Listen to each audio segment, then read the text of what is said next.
ഞാനിപ്പോ പറയാൻ പോകുന്ന കാര്യം നിങ്ങളുടെ വീട്ടിൽ പെറ്റ്സ് ഉണ്ടെങ്കിൽ നിങ്ങൾക്ക് റിലേറ്റ് ചെയ്യാൻ പറ്റുന്നുണ്ടോ ഇല്ലയോ എന്ന് പറയണം കേട്ടോ. ഞങ്ങൾ എന്ത് വാങ്ങി വന്നാലും ബാഗ്, അത് സഞ്ചി ആണെങ്കിൽ സഞ്ചി, കവർ ആണെങ്കിൽ കവർ, ബാഗ് എന്ത് വെച്ചാലും ഇവിടെ 2 ആൾക്കാരുണ്ട് വന്ന് സ്കാൻ ചെയ്യും, ബില്ലടിക്കും. അതെ, ഇപ്പോഴും ബില്ലടിച്ചുകൊണ്ടിരിക്കുകയാണ്. ഒരു പ്രാവശ്യം ബില്ലടി കഴിഞ്ഞതാണ്. പക്ഷെ ഇപ്പൊ ഇത് നേരത്തെ ചെയ്യുന്നുണ്ട് ആൾക്ക് മുട്ടൊന്ന് ഭയങ്കരമായിട്ട് ബില്ലടിക്കണമെന്നുണ്ട്, നല്ലപോലെ ബില്ലടിക്കണം മുട്ട.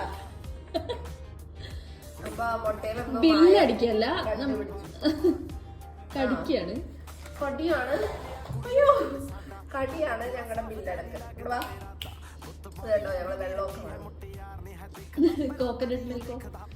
കോക്കനട്ട് മിൽക്ക് നമ്മൾ ആദ്യമല്ല രണ്ടാമത് ഇത് വാങ്ങുന്നത്. നല്ലൊരു സാധനമാണ്, ഭയങ്കര തിക്കായിട്ടല്ലേ, തിക്കായിട്ട് നല്ല ഫ്രഷ്. നമ്മള് വീട്ടിൽ നിന്ന് അത് പിന്നെ എടുക്കുമ്പോ നമുക്ക് കിട്ടൂല. എനിക്ക് കിട്ടല്ലോ കേട്ടോ, ഒരു വെള്ളം പോലെ അല്ലേ വരല്. ആ വെള്ളം പോലെ ഇത് ഭയങ്കര തിക്കായിട്ട് തിക്കാണെന്നാണ് പറയുന്നത്.